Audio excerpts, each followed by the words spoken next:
Ladies and gentlemen, this is the Drafted Up Podcast. We're a podcast focused on the NFL draft and fantasy football drafts. You know the drill by now. I'm the host of this here, John. I'm Theo, and joining me is my draft dude, my other couch scout, my brother Nick. Top of the morning to you, dude. What's up, brother? Oh, great morning. Bunch of traffic. I got coffee now. I'm ready to talk our back end, our top half of our wide receiver rankings.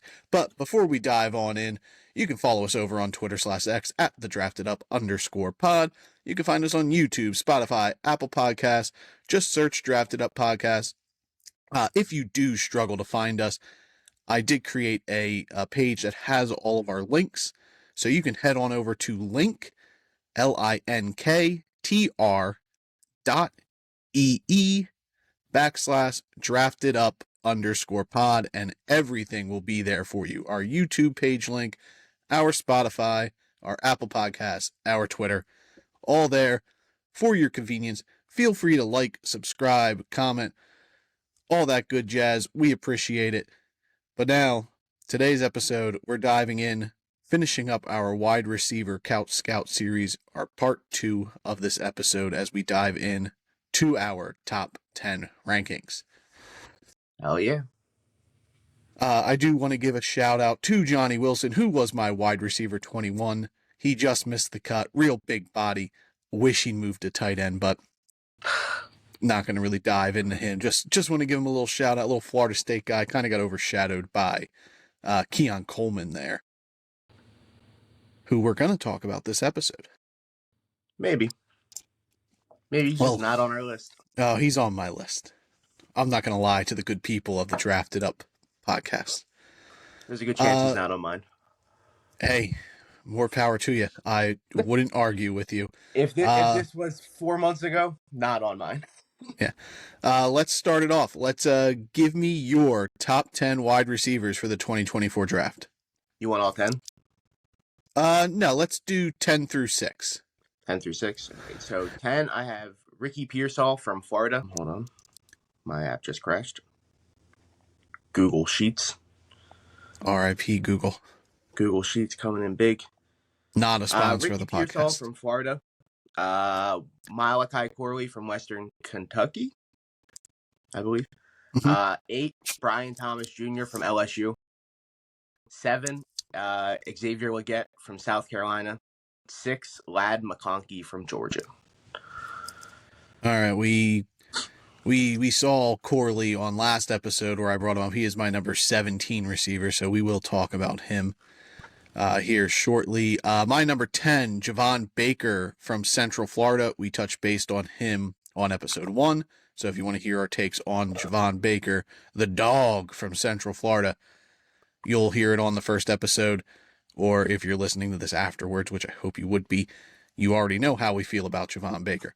My number 9 is Xavier Legette from South Carolina. My wide receiver 8 is Ricky Pearsall from Florida. My 7 is Keon Coleman from Florida State. And my 6 is Adonai A.D. Mitchell from Texas. My boy. So let's start with Corley, because he seems to be our biggest difference. He's your 9. Yeah. And he's my 17. So do it up. Sell me on Corley. I know a lot of pundits love the guy. I've seen him in top 10s. Yeah. I'm just a little bit lower on him, but my boy, he got the nickname the Yak King for a reason, baby. That dude he's literally untackleable with the arms at 5'11". It's insane. He plays through tackles. He plays very physical for his size. The routes he runs are all very smooth. He does need to work on his medium and deep routes. Like I mentioned earlier, his nickname is literally the Yak King. It's what everyone calls him. He's led the FBS since 2021 in catches with 253, 29 scores over the last 3 years. Back-to-back seasons with 11 touchdowns. And then this year he was first in yards from screen catches and second in screen catches himself. So he's elite in the screen game. How many of his catches weren't screens, though? He had 42 screen catches out of the 80, so 50 of them. 50%. 50% were screen catches. And that's my big worry there for Corley is, like, can he be more than just like a quick dump off guy? Like, I do like a lot of his game. Like you said, Yak King, he's the best Yak guy in the draft. First Mm-hmm. in screen yards in 2023, second in screen catches, top 20 in yards after the catch, top My 50 in missed tackles. my boy also benches, baby. He can bench 360. Um, I like I said, like I am worried that a lot of his stuff is just behind the line of scrimmage, but also that could be like Western Kentucky probably just wanted to get the ball in this dude's hand. He was far and away the best player on that team. Yeah, Like I like think his I think a lot of the screen stuff were all schemed in. That's their best way to get him into that yeah, offense. yeah, his average depth of target was 496 in the nation at Yeah, 5.5 yards. yeah. I was But gonna say it's uh, under 6 yards. you see that he was a former running back by the way he runs with the ball. Mm-hmm. He's got good I forgot to playmaking bring that ability up. once the ball's in his hand. He's got lineup versatility, which is nice for a guy his size. Like he does line up a lot in the slot, but he did have some outside possessions, and he lines up in the backfield. Mm-hmm. Like you said, 61 catches for 798 yards out of the slot in 2023. He's used in motion, scheme touch kind of guy. He's not afraid of contact, plays through the whistle. You could see he's built like a running back too, like Yeah, 5'11", for sure. 210. Like he's got a real dense frame. Mm-hmm. His legs are always moving. He's a vicious run blocker too. Like he's not afraid to square up with a dude. I like that. Yeah, Quick mentioning the feet. run blocking, not blocking itself, but he did play corner in high school as well, and you can see that when he high points the ball because it always looks like he's trying to defend the cornerback itself Mm-hmm. and just get the ball first. But his best season in high school, I'm gonna throw this out there. He had 100 tackles on defense and 1,000 yards on receiving. He was like all state. The dude's a dog, baby. I love him. I had no idea he was a corner. He's got quick, Yeah. twitchy feet, really efficient on quick slant routes and crossers. He sustains his bursts, good strides. He's really raw as a route runner, though. Yeah. He His does routes run need work. stiff, struggles with change of direction. I am worried about him being just a gadget guy in the NFL. He did struggle in contested catch situations, but that's going to happen when you're 5'11". He does catch with his body. He had a 7.1% drop rate this past season. And then obviously small catch radius due to his size. But yeah, I am lower. I still like Corley. I ended up with a late third, early fourth round grade on him. Mm-hmm. I hate the comp to Debo Samuel. Like I just don't see that. Like the play style, maybe, but like The way he plays, I see that. And I hate copying people to Debo because he's a running back and receiver, which doesn't exist, but Malachi Corley can play running back. like I don't like comps in general, which I've brought up on previous episodes. Like Yeah. I see more like Curtis Samuel than I do Debo Samuel. But he should have a nice slot role. I think he's going to be an effective slot in the NFL. He can be used in motion, lines up almost everywhere. Really efficient out of the slot or in the backfield. Likely going to have to be scheme touches early on before as he continues to develop his route tree. The upside's there. Like I said, like I ended up with a late third, early fourth round grade on him. I'm just worried that he's just going to be a gadget dude. Yeah, I got him a little bit higher, obviously, because I have a 9. But I think he's going to be a second round pick. I hope he does. I'm really happy that his name is finally being brought up, though, in at least some type of conversations. Because only a couple months ago, I was looking at it like, we're going to be looking at this draft class in 4 years, and people will be like, what draft class was Malachi Corley even in? Where did he come from? Because this receiving crew is so stacked. He wasn't being talked about. It really is. And now I'm glad he's finally being talked about. That's how I feel about my dude Malik Washington. Reasonable, yeah. So let's go. Who was your 10? My 10 was Ricky Pearsall. Sticky Ricky, baby. All right, he's my 8. Let's talk about Sticky Ricky. Hell yeah, from dude. Florida, previously of Arizona State. He replaced Brandon Ayuk there. He might have also been on the team with him. Played with Jaden Daniels, transferred to Florida. He's always been the best receiver when he's on the field. Like he was the best receiver with Arizona State. Last year. Best receiver in Florida. Mm-hmm. He's got good to great ball tracking skills. Wouldn't call it elite. Really good at contorting his body. Like go find the catch against Charlotte, and you'll see how good how good his body control is.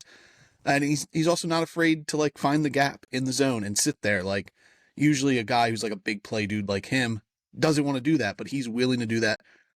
Pretty polished as a route runner. Good release off the line. I love his toughness. Like I was reading like coaches and players just rave about this dude's grit, his mental toughness. Like he wants to put the work in to be a better prospect. And I think he's one of the few guys I've actually liked more through the process than I liked on tape. Like he's had an incredible draft process, and Mm-hmm. it's made me really come onto his tape and see like, oh, okay, I see it now. Like usually I can pinpoint it watching the tape and see how their testing is going to be. With Ricky Pearsall, it was the opposite for me. Yeah, he's checked every single offseason box that you wanted to. He performed well at his bowl game. He performed well at the Senior Bowl or whatever bowl game he was in after that. And then every combine, pro day, he's just blowing out of the water, dude. Like NFL teams see him as a legitimate receiver, and he's Yeah, going to go pretty early in the draft. he's had a great prospect Yeah. process leading up to the draft. I ended up with a mid-second round grade on him. Like I said, I love his toughness. I think he's going to be more of a slot guy in the NFL. I know he played both in college, but I think his game transitions more to the slot on the pro level. Good hands, good playmaking ability, really competitive. I do worry about his frame, 6'1", 189, does struggle with press. His contact balance is a little wonky, can be pushed around, knocked off his routes, and his lateral explosiveness. Like he's got good to great build-up speed, but he can't really move effectively laterally. Mm-hmm. Yeah, anyway, everything you said is pretty much spot on. Good at separation, good hands. He's very smooth at cuts as well. His routes are Like his cuts clean. I see him as a really safe floor prospect. I think Ricky's going to be pretty good in the NFL. I could see him playing, you said more of the slot, but I could also see him playing the outside as well. Mm-hmm. Yeah, I had him at wide receiver 8. I liked the game. I liked his process. So who was your 9? Corley. Corley. Okay, we talked about him. So we'll talk about my 9, Xavier Legette, who I believe was your 8. 7. Okay. So we'll talk Legette here. He's my 9. Big body. Like he's the biggest 6'1" dude I've ever seen. When he measured in at 6'1", dude, I still don't believe it. I was blown away. He looks like he's 6'5" on tape. Watch him, he looks like he's 6'3", 6'4", and you're like, this dude's huge, bro. Yep. I could not believe he measured in 6'1", but he's 221. Like he looks a lot bigger on tape. Insane catch radius. I also noticed that on contested situations, which he's really, really good at. Like he'll get both feet down when he's on the sideline too, which is another thing I try to watch for in college. Because you don't have to do that in college. You only have to get one. And sometimes that's a tricky situation to transfer to the NFL. But I love his speed and explosive combo. Really excelled in catch and run situations, which you don't see from a 6'1", 221 dude. Explodes out of his release. Really good yak presence. He also was a kick returner and punt returner, which is lethal. And a really good vertical threat. He's a physical dude. Absolute dog. Has no problems bullying dudes. Fights through tackles. He was a gunner on special teams. He loves getting down and blocking in the run game. Really good in contested scenarios. And he's super tough and competitive. Like I've seen a bunch of people raving about how tough he is, his work ethic, that he loves practice, and he's the ultimate team guy. My only concern with Legette is the lack of production in college. That's my real concern. But I love him, dude. I love watching him track the ball, catch the ball, red zone. He's the dude. But why didn't it click until now? Like you watch his 2023 and then you look up the stats, you're like, oh, what did this guy do before? Nothing. It's literally nothing. Like nothing before 2023, he never finished better than 7th in receiving on the team. But I don't know if that's him or if it's Florida or South Carolina, because they had guys like Marshawn Lloyd who they weren't utilizing. They had Jaheim Bell who they weren't utilizing. And I don't know, if because of his team mindset, he didn't want to leave South Carolina because it was close to home. That's true. My God, I love his voice, dude. His voice is unbelievably Southern, dude. Yeah. He does need to become a little more polished on his routes. He's got really sloppy footwork. He does round his routes, and his change of direction, acceleration, not great. He needs to stride, take long strides to reach his full speed. Not an east-west guy. He does struggle making defenders miss with his feet. He relies more on his power. And like he's a tough guy to gauge. Like we're both higher on him than consensus. Like I see him usually towards the lower half of the top 15. We both have Hmm. him in our top 10. Um, but I loved his 2023 tape. Productivity does concern me, but I think he's just going to continue to grow. And yeah, he's a 23-year-old breakout player. He has all these red flags. I Yeah. get it, but he possesses the ability to continue to develop as a route runner. I believe he's more than just like a catch and go guy, which he's really strong on tape in that aspect. But if he gets to a system that's going to scheme him catch and go touches and situations, he's going to be incredibly dangerous. Like I would love to see him in San Francisco because Kyle Shanahan loves scheming dudes the ball. Yeah. And I think he'd be great. And then they can move on from Ayuk. They got that whole contract thing, but that's another thing. Um, but I think the fact that he's willing to play special teams and it's going to get him on the field sooner. Like if he ends up going in the third round, which is where I think he ends up going, even though I had a mid to late second round grade on him. Oh, he gonna go before Uh, that, brother. I don't know, dude. I'm seeing a I lot of. I seen a mock today with him in the first, and that I was Mel know. Kiper's. I again, it's just going to take one team. Like who knows how teams see I him I think he compared to goes like very early second round. like I've seen mocks where he goes in the fourth. I've seen guys have him in the first. I have a mid to late second round grade on him. But I think like the fact that he's willing to play special teams, he's going to be on the field right away, and he can develop as a prospect and polish his route running. Like I think he's got huge upside, despite the fact that he's 23. I love his ceiling. I love his toughness. I love his grit. I love his competitiveness. I'm all in on Xavier Legette. Oh yeah, I 100% in. The like I said, the only concern I have is his why did it take so long to click? Yeah. But I'm hoping now that it clicked, it's just gonna continue to click. My biggest fear is that he Quentin Johnson's me this draft, bro, and I can't live with that again. I'm not doing that because a contested ball receiver in college is a huge red flag. Yeah. And that scares the hell out of me because of how bad Quentin Johnson looked last year. And Quentin Johnson really excelled in catch and go situations. I Yeah. do see the resemblance. I wonder if anyone's asked him anything about what took so long for him to get on the field. That's an interview like that. I think that'd be the I would first assume it question was I'd. brought up in like private questions, like why did it take you so long to click, brother? Yeah. So like you said, it was his fourth year. Yeah. And So he was my 9, you're 7. Who'd you have at 8? Brian Thomas Jr. Okay. We can wait. He's my 4. Yeah, no, I get it. I'm way lower than everybody on that guy. I mean, he's 8. I still like him, but not nearly as much as everybody else. Okay. Who's your 7?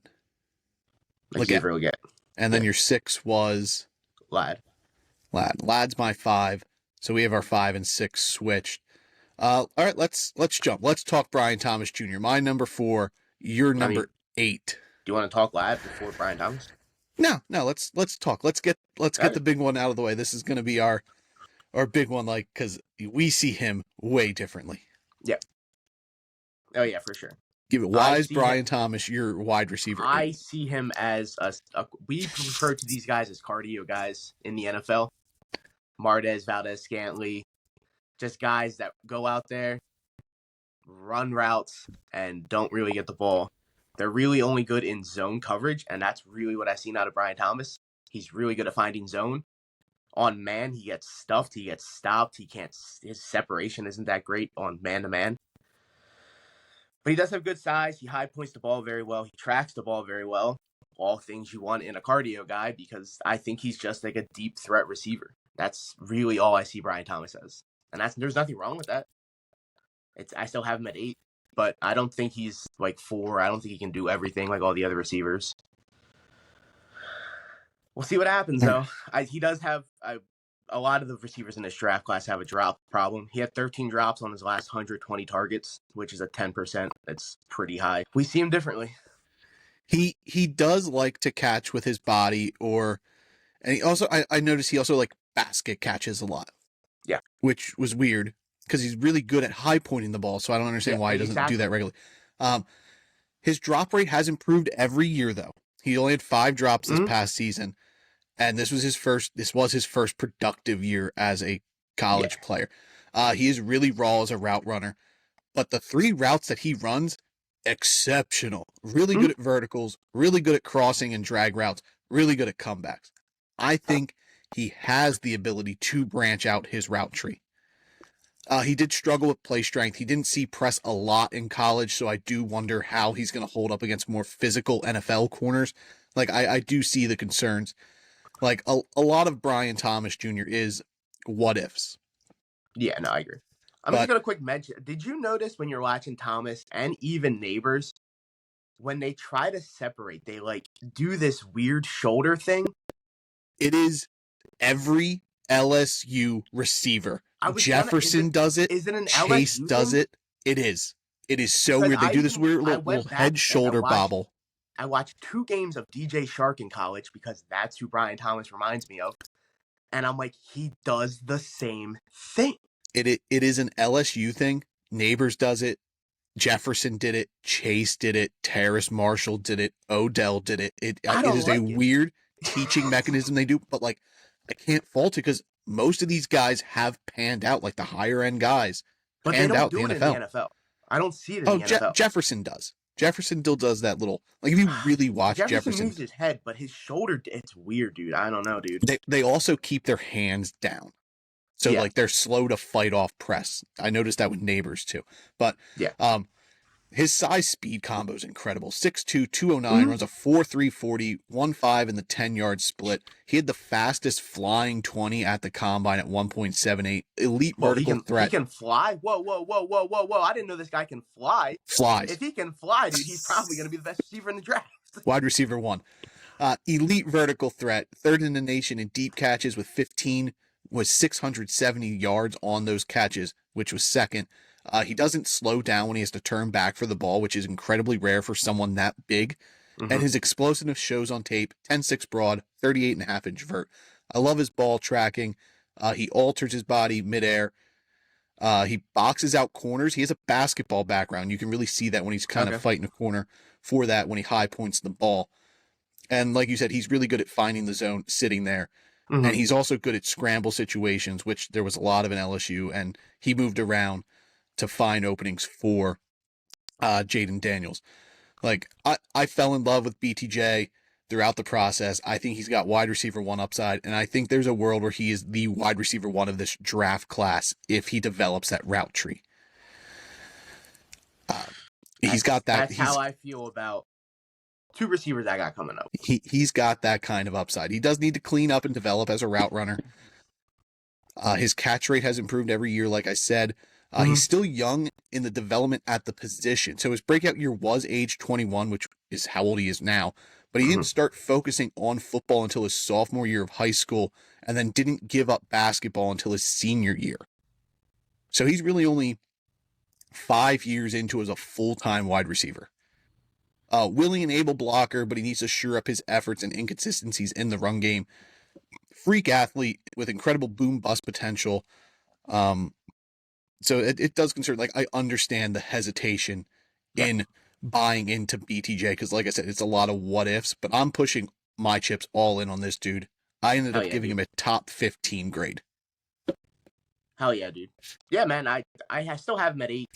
I still see a lot of the upside stuff, but a lot of stuff is red flags for me.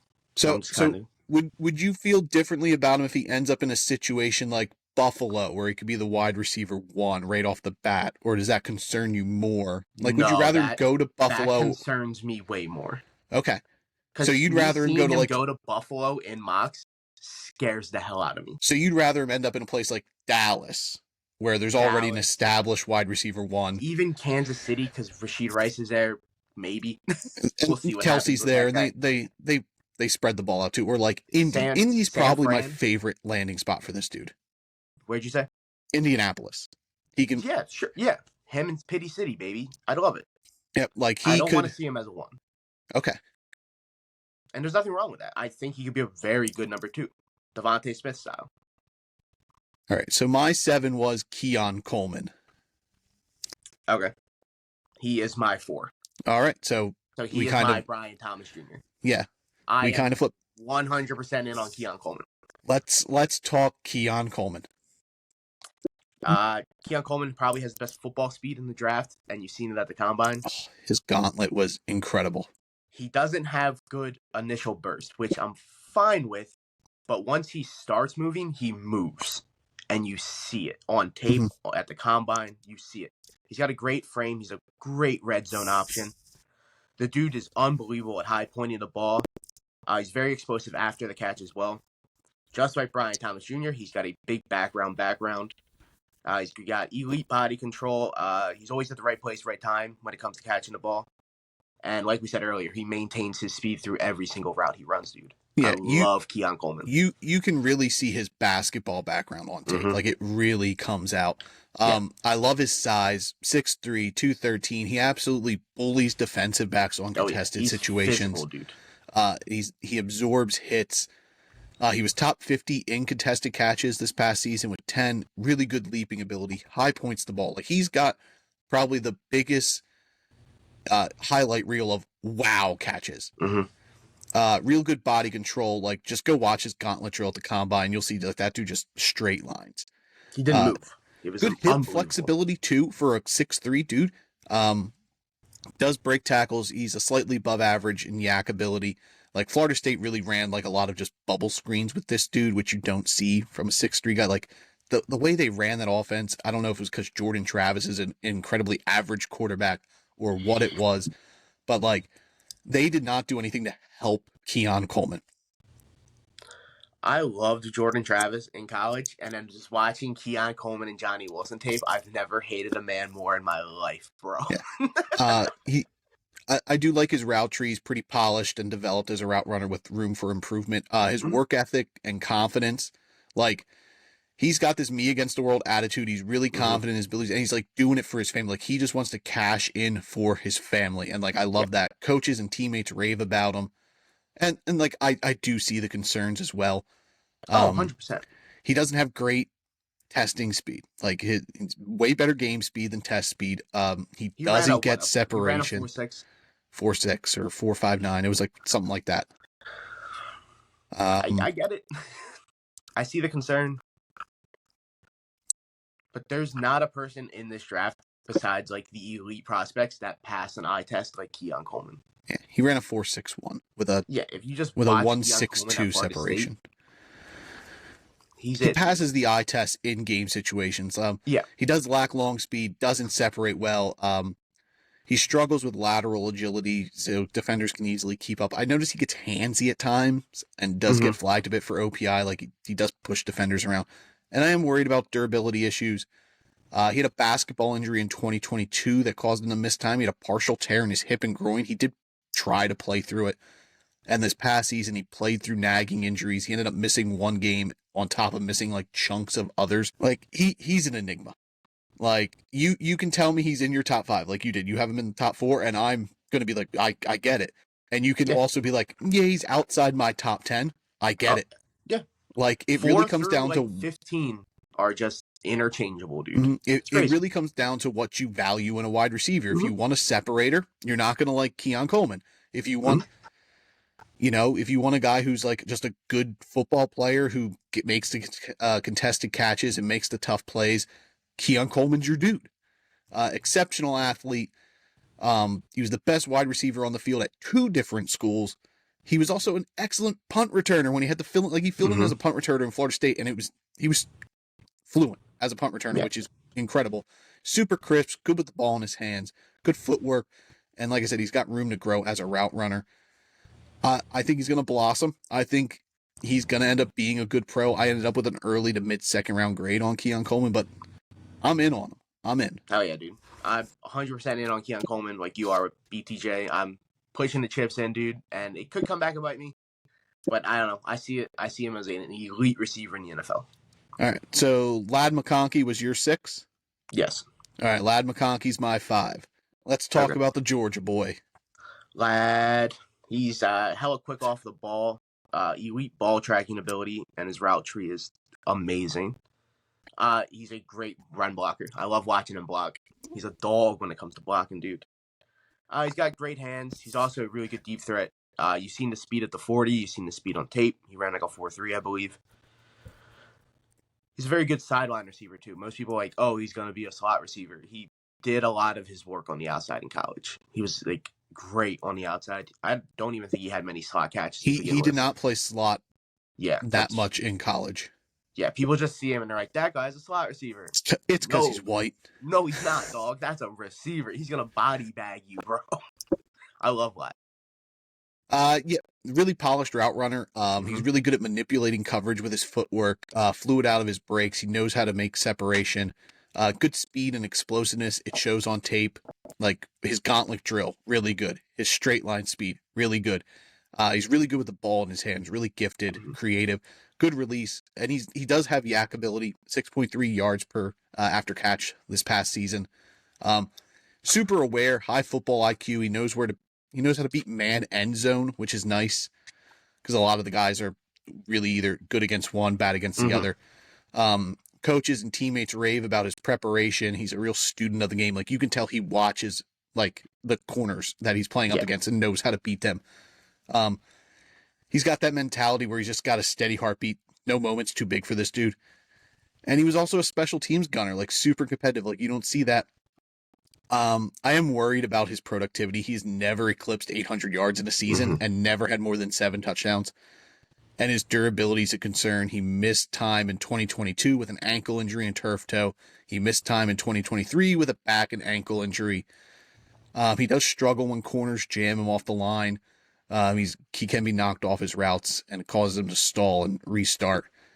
His contact balance, not great. And he is a little smaller, 5'11", 186. He has small arms, too, so his catch radius isn't great. But his tape and testing and his traits does not match up with his productivity. No, yeah, exactly. He's 100% trade guy, dude. Like, and I don't know see if it it's when he because it plays was up. Georgia, like, because they got the best players in the world at every position, and that's why it didn't work. Like, he did play a lot of outside in college. I think he's going to be a better slot in the NFL, but he does have outside capabilities. I'm not strictly putting him in the slot just because, but he's real shifty, excellent route runner, not afraid to sit in the zone and just take the easy play. He's going to be a quarterback's best friend at the next level. Like, I think he's quarterback proof. Like, if he went to Carolina, I think he'll be fine. I agree. I think he's a high-end wide receiver, too, as long as he stays healthy. I think he's really safe. I ended up with a late first, early second round grade for. Yeah, I think Lad can go in the back end of the first, early second. You brought up trait thing with Georgia, but it's kind of like his running mate, Marcus Ramsey Jackson. He's a traits guy. He didn't produce, but you look at the traits and they're there. Yeah, like Georgia guys, it's like the same as Lad, dude. It's all his traits are elite, but you just don't see it translate to college. He's going to be a way better pro than he is college receiver. Agree. All right, so who? I had A.D. Mitchell at 6. I have him at 5. Okay, let's talk A.D. Mitchell and then we'll dive into the rest of the top 5. I mean, we already did our 4s, so we're just on the big 3. That's true. And okay, yeah. So let's talk So A.D. Mitchell and then the last receiver we'll before the big talk. 3. We'll touch base on our order of our top 5 just as a reminder, and then dive into those big 3 alpha dogs. A.D. Mitchell was my receiver 4 for pretty much the whole process until I just said I got to put Keon Coleman above him just based off of physicalness. Mitchell's fast as shit. He's a downfield threat. Great size. Good separation. He wins pretty much every jump ball he's a part of. Elite body control. And then he has the ability to run after the catch, which wasn't really shown often at Texas. He's not really a yak guy in Texas, but he has the ability to be a really good yak guy. His routes are kind of clunky sometimes, but he can run pretty much decent routes. There's not a lot I don't like about A.D. Mitchell. Yeah, besides his laziness.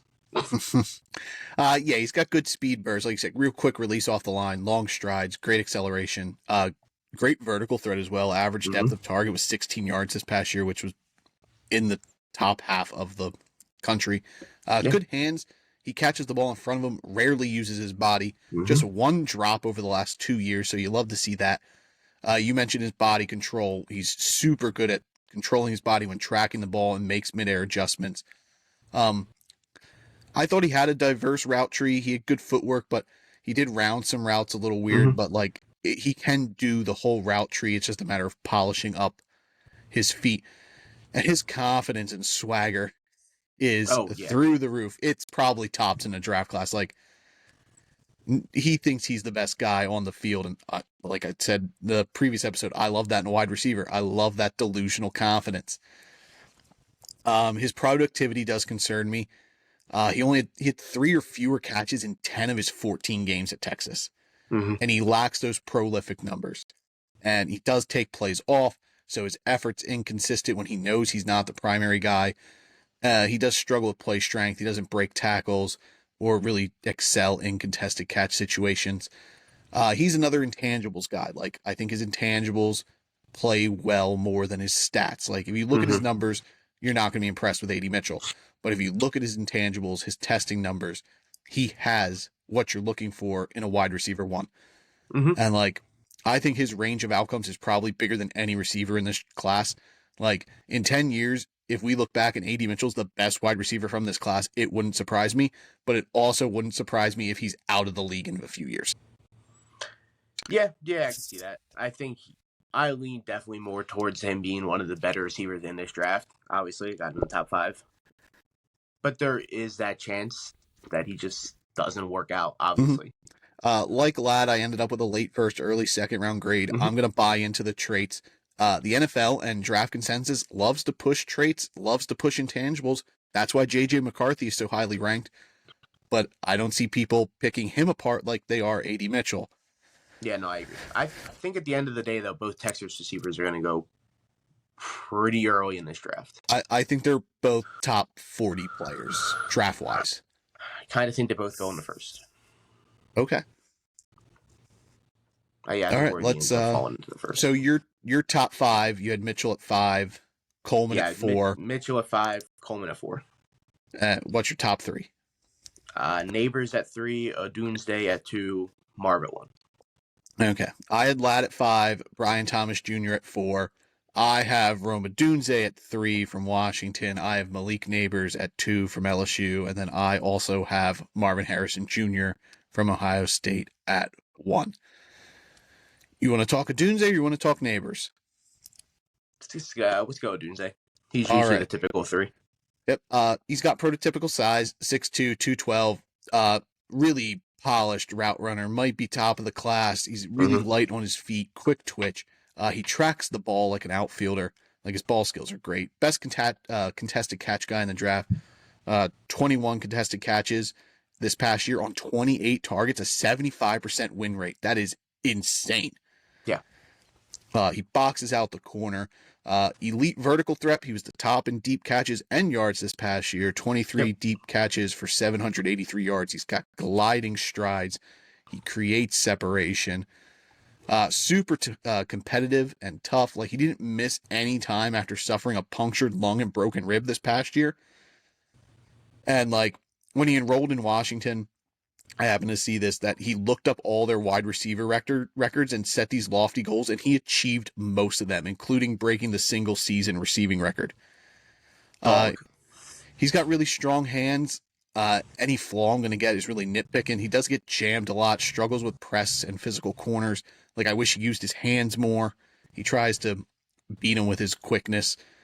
And like, he's really not great in change of direction, short area situations, but and like I said, any flaw you find in his game and the top 3 dudes, it's just nitpicking. They're all Yeah. true alphas with a great. He's got the great speed size combo. Uh, Production's gone up every single year as he continues to grow as a prospect. Good work ethic, mindset when approaching the game. He's got the skill set that elevates his quarterback. I think he's QB proof. He's your prototypical outside receiver who can occasionally line up in the slot. Mm-hmm.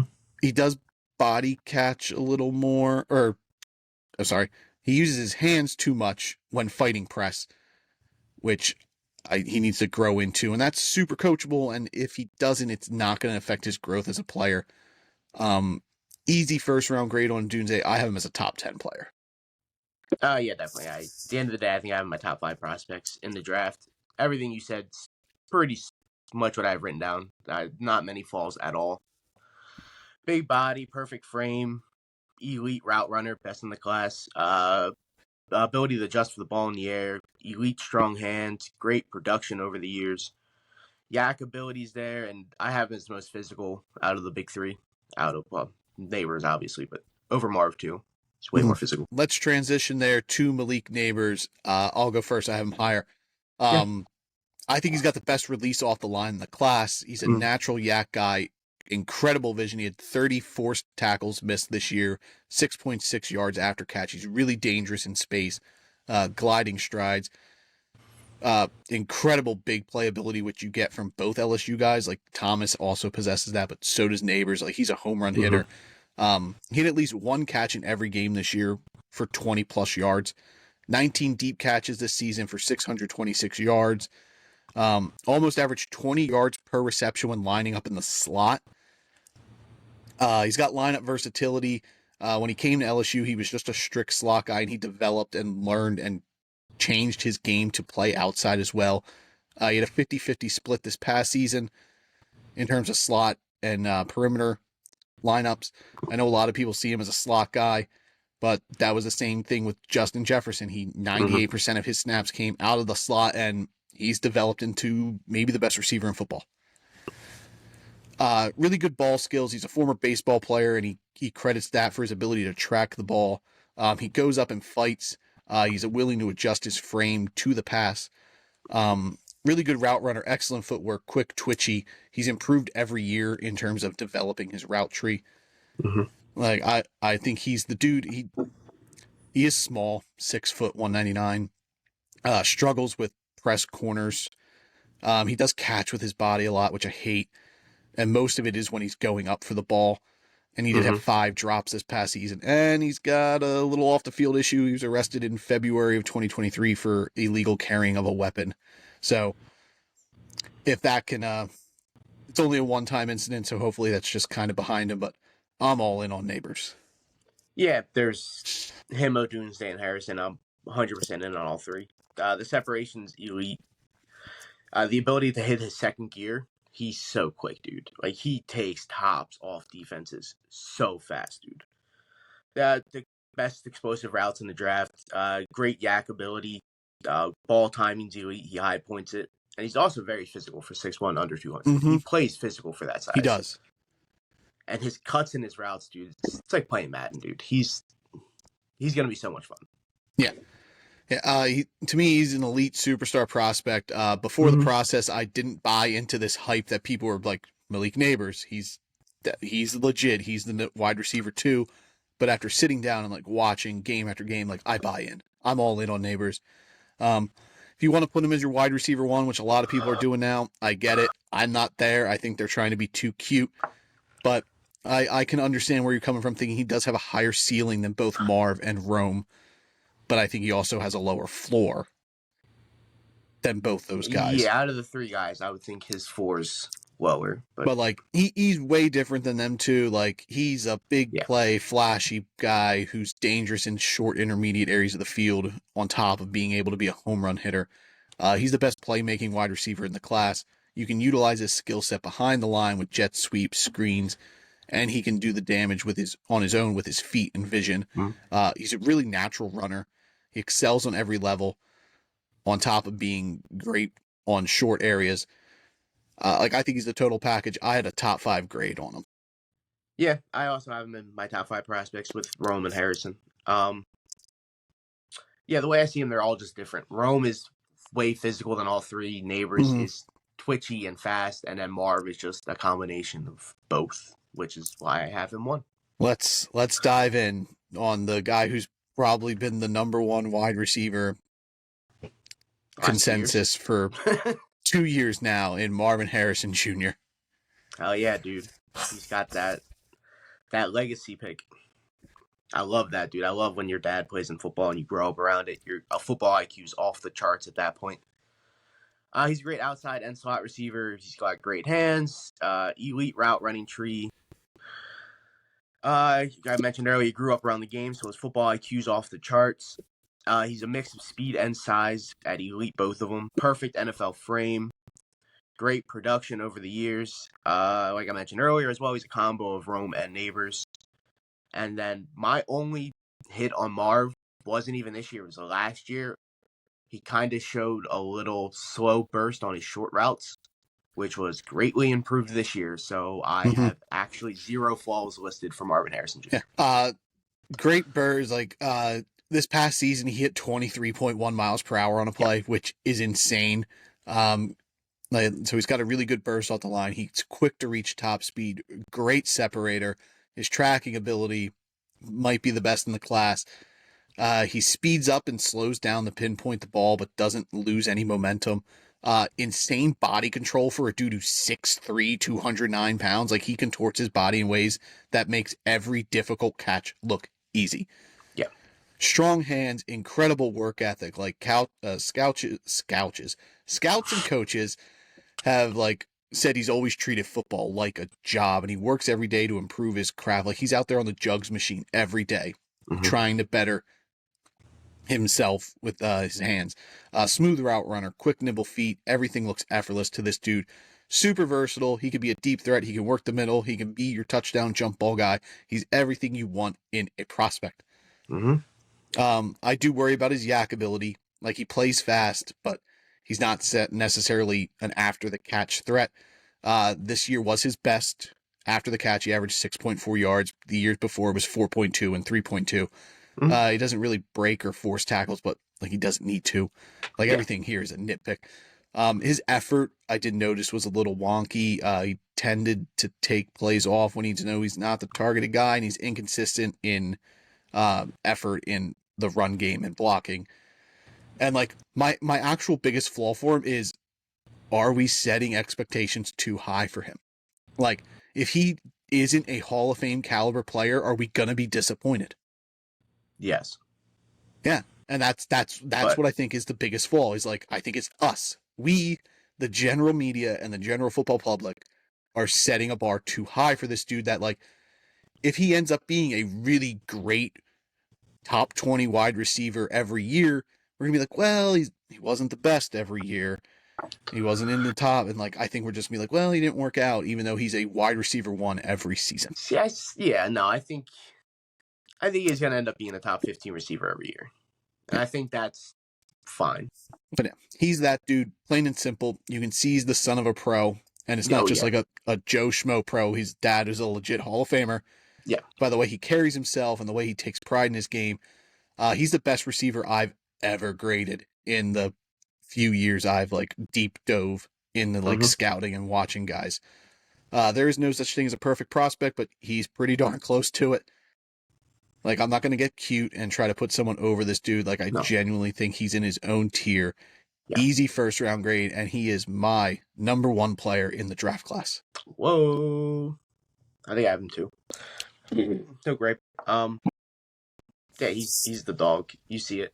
I actually went back and I watched Marvin Harrison a little bit just to see how comparable they are, and they're identical, dude. It's insane. It's insane because Marvin Harrison was 5'11", 190.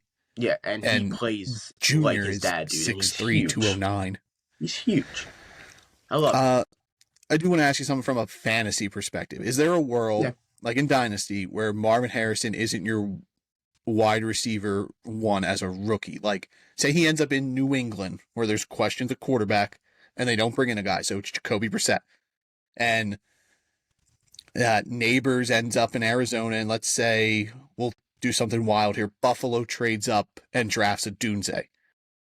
Would you bump a Dunze because he's got Josh Allen, or are you still going to buy into Marv in New England, eventually bringing in a quarterback for long-term purposes? If one of them goes to Buffalo, being Odunze or Neighbors, I would take them over Harrison in a draft. Okay. I get that. I probably would as well.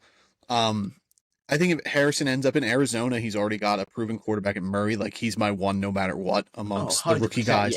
Yeah. He's getting all the targets. He's getting the catches. He's going to explode in Arizona. Him ending up in New England would be my only worry in terms of like, but like, if they end up then trading back up and drafting Penix, I was going to say, ones if they get exactly, ones if they get Penix, and that would be nice. I'd love to see that. But we're pretty high on him. If they hold off, then I'm gonna I'll situational play. Like maybe I take Neighbors if Neighbors ends up in Arizona over Marv.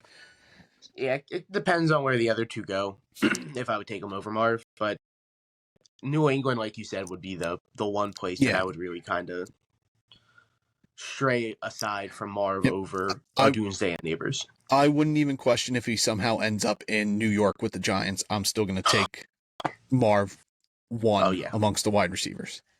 if Marv ends up on the Giants, dude, there's a jersey order being placed that night, dude. I'm telling you that right now, dude.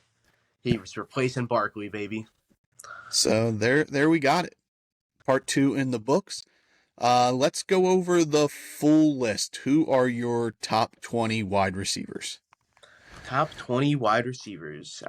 So I'm just gonna start with 20 and then not say numbers after that because that's a pain in the ass. 20, I have Jaquan Jackson at Tulane. Jalen McMillan from Washington. Bub Memes from Pittsburgh. Jalen Polk from Washington. Tez Walker from North Carolina. 15, Xavier Worthy from Texas. Roman Wilson from Michigan. Troy Franklin from Oregon. Javon Baker from UCF. Jermaine Burton from Alabama. And now the top 10. 10, Ricky Pearsall. Malachi Corley from Western Kentucky. Brian Thomas Jr. from LSU. Xavier Legette from South Carolina. Lad McConkey from Georgia. Top 5. A.D. Mitchell from Texas. 4, Keon Coleman from Florida State. 3, Malik Neighbors from LSU. 2, Roma Dunsday from Washington. And 1, Maserati Marv from Ohio State. All right. I have Anthony Gold, wide receiver, 20 from Oregon State. I have Devontae Walker from UNC at 19. I have Jermaine Burton from Alabama at 18. Malachi Corley, Western Kentucky at 17. Jalen McMillan from Washington at 16. Jalen Polk from Washington at 15. Malik Washington at 14 from Virginia. 13, Xavier Worthy from Texas. 12, Roman Wilson from Michigan. 11, Troy Franklin from Oregon. Top 10, Javon Baker at 10 from Central Florida. Xavier Legette at 9 from South Carolina. Ricky Pearsall at 8 from Florida. 7, Keon Coleman from Florida State. 6, Adonai Mitchell from Texas. My top 5, Lad McConkey from Georgia. Brian Thomas Jr. from LSU at 4, Roma Dunze from Washington at 3, Malik Neighbors, LSU at 2, and then Marvin Harrison Jr., wide receiver 1 from Ohio State. And not just wide receiver 1, he is my number 1 player amongst every position in the whole draft. Oh, yeah, dude. Marv's that guy. Yeah, this receiving class, I love it. So And good, like dude. it even helps having like an elite generational talent in Marvin Harrison at 1, because like Malik Neighbors and Roma Dunze, they're probably wide receiver 1s in like the majority of draft classes they're in. Yeah, I would definitely think And here they are at Neighbors and 2 and Doomsday would 3. be the first receivers taken in most draft classes. Yeah, like it's incredible. Like, and just how deep it is. Like a guy like traits dudes like Brian Thomas Jr. and Adonai Mitchell, who are like late first round guys who probably would be like top 15 picks had this class not been so deep. And then like you just have so many like just good safe floor dudes. Like I think McConkey's a good floor guy. I think Pearsall's a good floor guy. I even think like Malachi Corley is a good floor guy. I know you're higher on him than I am, but like Definitely. I think this receiving class is so good. I can't wait to see where these guys go. I don't think there's going to be as many taken in the first round as a lot of people think, just because of how deep the class is. Like, I think teams are going to focus on offensive line or corners or edge and be like, I can get a really good receiver in round 2 because of how good this class is. I agree. This draft class reminds me of 10 years ago, 2014. The Odell, Mike Mike Evans, Evans. Sammy Watkins, Devontae Adams, Brandon Cooks. The draft class was insane, Mm-hmm. dude. And they're all just panning out besides Sammy Watkins. Who was the first receiver picked in that draft class? Yeah. There were 33 receivers taken in that draft, and I think there's going to be around that same number hit. There's a chance that all 20 of the guys on my list end up in my top 100. Definitely. Which is insane, looking back. There's going to be like 17 to 20 receivers in my top 100. All right. Before we close it out, as we approach the hour mark, how many receivers do you think go in the first round, and which ones go? Marvin Harrison Jr., first round. Roma Doomsday, first round. Malik Neighbors, first round. A.D. Mitchell, first round. Xavier Worthy, first round. Brian Thomas Jr., first round. 6? So you have 6. 6. All right. I think Marv, obviously. Neighbors, obviously. Odunze, obviously. I think Brian Thomas Jr. is a lock for first round. And I think A.D. Mitchell will be the other receiver picked in the first round. I got 5. 5 dudes. And then I think there's 4 that could go in the top 40 after that in the second round. So the first 10 picks of the second round, I think 4 dudes could go. Like you could see McConkey, Coleman, Troy Franklin, Xavier Worthy all go right at the beginning of that second round. Like I think there's going to be a lot of moving pieces. Like I think teams are going to be trying to move up to get those guys. I think Ricky Pearsall could fall into the early second round. I didn't even mention him. Yeah, him too. Yeah. Like between the second and third round, there could be 10 receivers taken. Dude, 10 guys in the top 40 is something that could possibly go down. But I think a safe floor is 5 receivers in the first. That's where I'm locking mine in. Yeah, I would go like 5 or 6. I think Worthy somehow falls into the first. Worthy like I said, or Leggett. I think Worthy or Leggett's going to end up falling into the first. I would love to see Leggett first round. I don't think it happens, but we'll see. I would love to see it, dude. Drafts coming up. We're locked in. We're done with our offensive Couch Scout series. We're going to churn through the defenses. We're getting really close to the draft. So we're probably not going to be as thorough in those because we're going to have to squeeze a lot into one episode. Yeah. So we'll probably do edge, interior, and linebackers in an episode, and then corners and safeties in another. We'll touch base on the top linebackers in the draft. I don't think we need to do that. Well, I mean, we did tight end, so why not do linebackers, I guess? If we have time, we'll touch base on the linebackers. I hope we don't. Anyways, that's it. Thank you for listening. As always, we're on Twitter, at @draftedup_pod, YouTube, Spotify, Apple. You can find us there. Like I said earlier, I created a page that has all of our links. That's linktr.ee/draftedup_pod, and everything's there at your convenience if you cannot find us. Thank you guys for joining us here as we finish up our offensive Couch Scout series. Look for our next 2 episodes will be defensive guys, and then we'll do a big board reveal and a final mock draft as we inch ever so close to the NFL draft in 2 weeks from this recording date. I'm excited. I know you're excited. I hope you guys listening are excited. And that'll do it as we put a wrap up here on the Drafted Up Podcast. Adios.